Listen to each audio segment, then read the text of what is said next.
confirman, por favor, si están viendo la pantalla?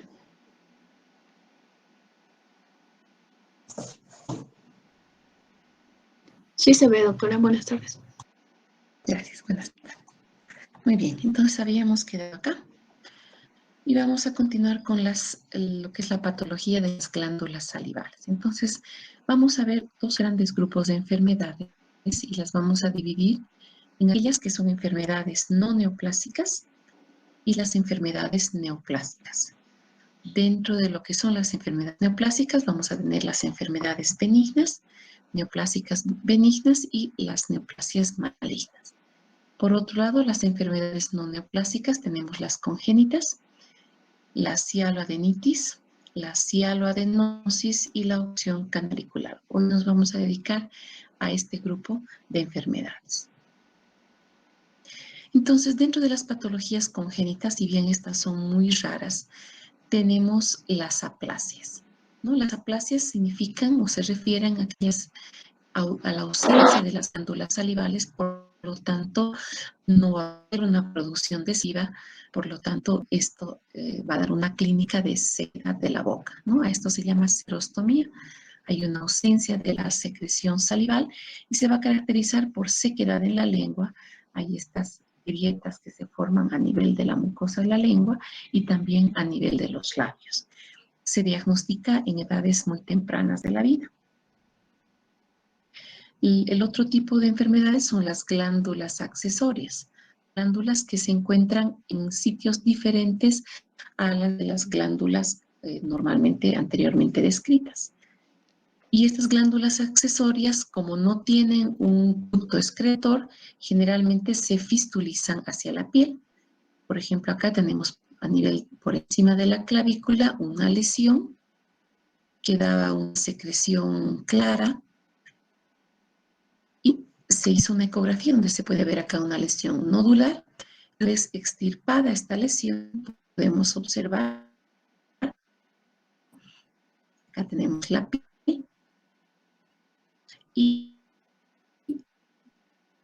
esta lesión que corresponde a la saliva. Con los acinos mucosos también tenemos una sinocerosa de la glándula. El tratamiento obviamente es la exéresis de las mismas. Vamos a pasar a la cialoadenitis. La cialoadenitis es una inflamación aguda de las glándulas salivales, ¿no? Puede ir acompañada de un proceso infeccioso. Este proceso inflamatorio, si bien tiene factores de riesgo como ser la mala higiene oral, la presencia de placas o algunas inmunodeficiencias o también la deshidratación, va a producir en primer término un proceso inflamatorio. Este proceso inflamatorio a nivel del conducto va a producir una cialodositis, ¿no? Que significa una inflamación del conducto, y esta inflamación del conducto va a impedir o interrumpir la secreción salival. Tenemos dos grupos etiológicos en cuanto a la cialoadenitis. Tenemos un gran grupo que se manifiesta fundamentalmente en niños, que es de etiología viral, lo que comúnmente llamamos las paperas. Y es producida fundamentalmente, principalmente por un paramyxovirus. También puede ser producido por el Epstein-Barr, por la parainfluencia, algunos adenovirus, enterovirus, parvovirus y el virus herpes virus tipo 6. Se caracteriza porque tiene una afectación bilateral. Las glándulas están aumentadas de volumen y están tumefactas. Y se caracteriza también porque cuando se produce una viremia también puede haber afectación del páncreas y de las gónadas. Es importante el antecedente epidemiológico para el diagnóstico, es decir, otros pacientes o estar en contacto con pacientes con esta patología. En cuanto a la cialodenitis en pacientes adultos, la mayoría de las causas son bacterianas, como podemos ver acá, y va a estar asociado generalmente a litiasis, especialmente de la glándula submaxilar, y generalmente es unilateral. ¿Por qué se caracteriza? La glándula va a estar aumentada de tamaño, va a estar tumefacta, va a haber dolor y calor local, puede haber además fiebre y adenopatías regionales, va a estar acompañado también de una alteración del estado general, puede haber fiebre, malestar general, y cuando nosotros hacemos la extrusión de la glándula, es decir, la compresión de la glándula, podemos obtener a través del conducto excretor, en este caso el conducto de Steno, la salida de saliva, ya sea espesa o purulenta. El diagnóstico se basa en que es un cuadro agudo, es decir, tiene una aparición que es muy reciente, de pocos días o semanas de evolución. Se caracteriza, como habíamos mencionado, por la glándula tumefacta, dolor, calor local, fiebre y adenopatías regionales, además del compromiso del estado general y la saliva espesa. En cuanto al diagnóstico, uno de los estudios que más nos ayudan en el diagnóstico es la ecografía. Sí, podemos ver acá una ecografía de la glándula parótida, donde vemos que hay una alteración del parénquima. Habíamos dicho que el parénquima normalmente de las glándulas era más hiperecogénico que los músculos que están alrededor de la glándula. En este caso, la glándula se va a tornar hipoecoica, pero tiende a tener un patrón como reticulado con áreas más hiperecogénicas y áreas hipoecogénicas, pero es una afectación generalmente de toda la glándula. También podemos ver este aumento de volumen del proceso inflamatorio en la tomografía. Por ejemplo, en este caso hay una afectación bilateral y en este caso podemos ver también que existe la formación de microabscesos dentro de la glándula. Entonces, la ecografía nos permite hacer un diagnóstico, ver el proceso inflamatorio a nivel de la glándula y también nos permite sospechar la presencia de abscesos igual que la tomografía. El tratamiento es sintomático, podemos utilizar antiinflamatorios, analgésicos y antibióticos. También un pilar dentro del tratamiento es administrar líquidos vía oral en abundante cantidad y dentro de los antibióticos más utilizados tenemos la ampicilina más sulbactam, la ciprofloxacina, y en pacientes que tienen inmunodeficiencia, en pacientes ancianos o con otros factores de riesgo, se puede iniciar o en los casos graves también, se puede iniciar la ceftriaxona por vía endovenosa. En el caso de que encontremos un absceso, el tratamiento es el drenaje del mismo. Otra patología dentro de las patologías benignas de las glándulas salivales es la cialoadenosis. A diferencia de la cialoadenitis, es una enfermedad crónica. Ya se caracteriza por un aumento del tamaño de la glándula. Generalmente es múltiple, es decir, afecta bilateralmente y también casi la mayoría de las glándulas. Es una lesión crónica, pueden ser varios meses o años de evolución y se relaciona con la tuberculosis, la sarcoidosis y la diabetes. Es una infiltración linfocítica del tejido acinal y se caracteriza por una hipertrofia del intestino. Generalmente no presenta dolor y algunas veces ya en las fases más avanzadas puede haber una serostomía, es decir, una alteración de la secreción salival, una ausencia y la presencia de la boca seca. El tratamiento generalmente es una adenectomía, sin embargo es un tratamiento más de tipo estético, no así terapéutico. La obstrucción canalicular. La obstrucción canalicular puede ser una obstrucción aguda o crónica de los conductos, ya sea de Stensen o el conducto de Wharton.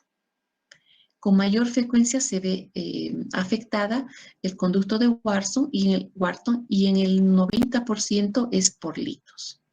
¿No? Podemos observar, este es el conducto excretor y podemos observar acá un lito que tiene una sombra acústica posterior.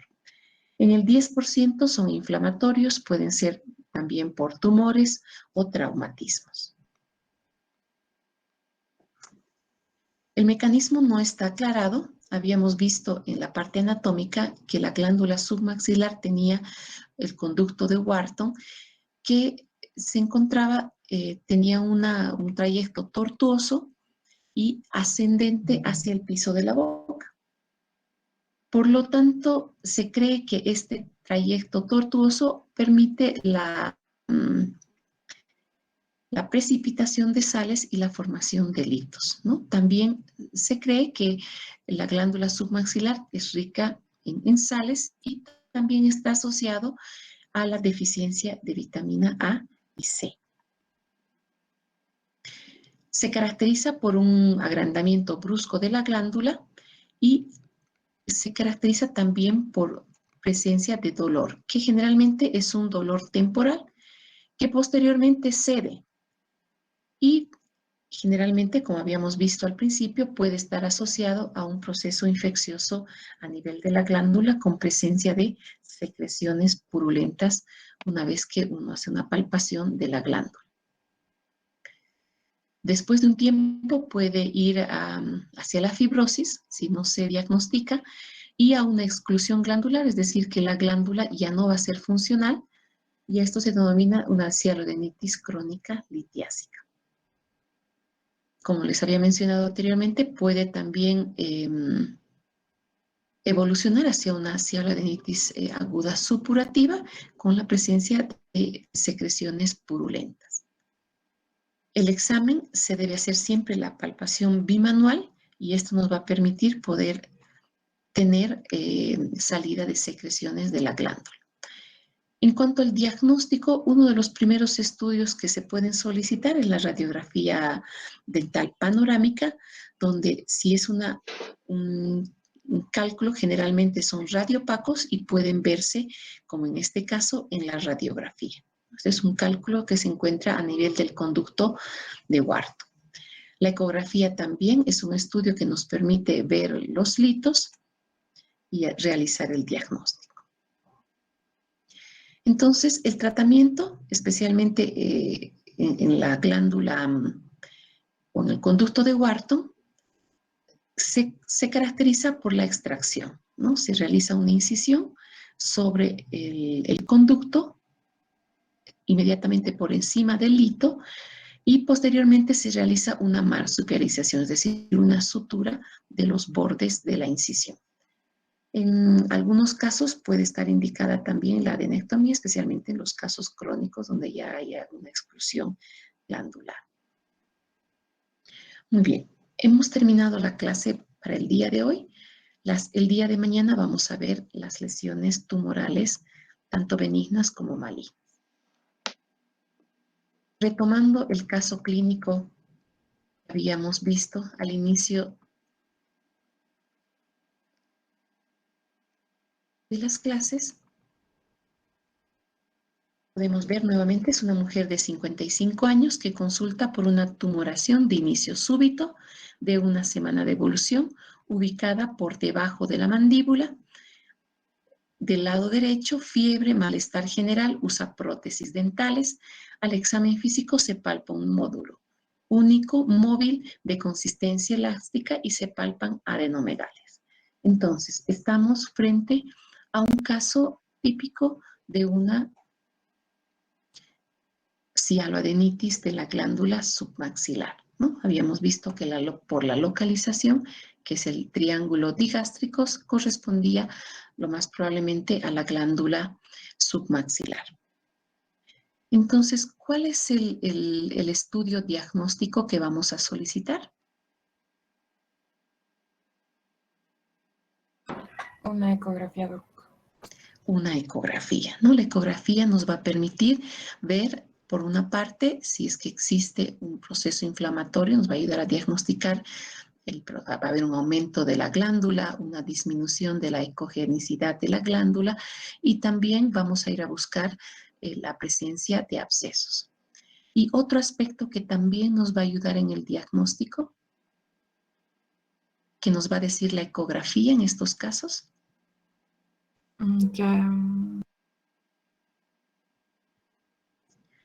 habíamos dicho que la cialoadenitis, especialmente de la glándula submaxilar, podía estar asociada a otro problema. ¿Cuál sería?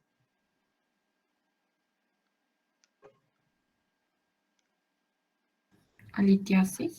Exactamente. La ecografía nos va a permitir detectar la presencia de litos, ¿no? Una vez que, ¿y cuál sería el tratamiento en este caso? Sintomático, doc. El uso de antibióticos como la ampicilina. Exactamente, ¿no? El tratamiento es antibióticos, la amoxicilina más ácido clavulánico o la ampicilina más sulbactam también se puede utilizar en estos casos. Y obviamente si es que existe algún cálculo a nivel del conducto de Wharton, se tendrá que hacer la extracción de ese cálculo. Una vez que haya, generalmente este tipo de cialoadenitis mejoran rápidamente. Y lo que nos queda hacer una vez que estas lesiones se hayan curado es a las 3 semanas se debe repetir la ecografía para ver si no que hay nódulos o lesiones sospechosas de problemas tumorales, ¿no? Era un dato que no les mencioné, pero eso es muy importante. Una vez que curen, que mejore la sintomatología, a las 3 semanas se debe realizar una ecografía para descartar que exista alguna lesión tumoral en la glándula. Muy bien, entonces, no sé si hay alguna pregunta.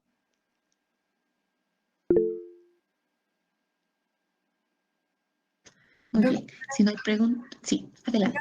Una consulta.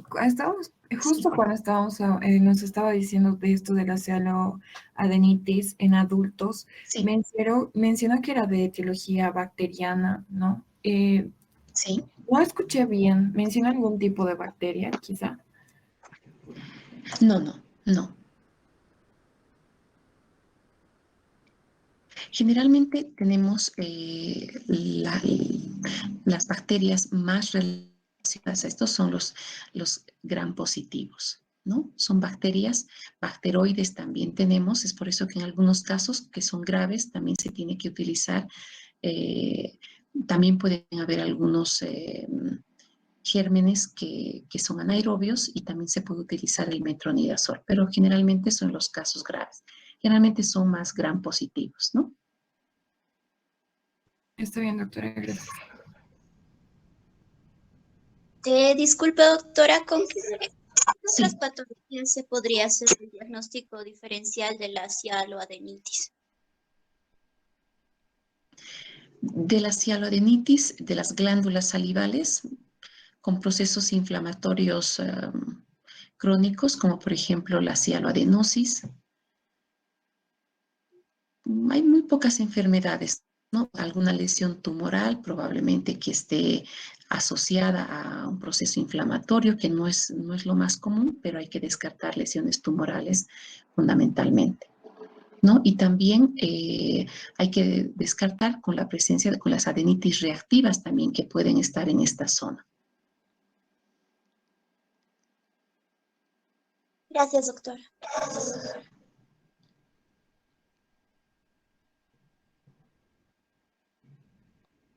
Muy bien, si no hay más preguntas, los veo el día de mañana. Buenas tardes. Hasta luego, doctora, gracias. Gracias, doctora.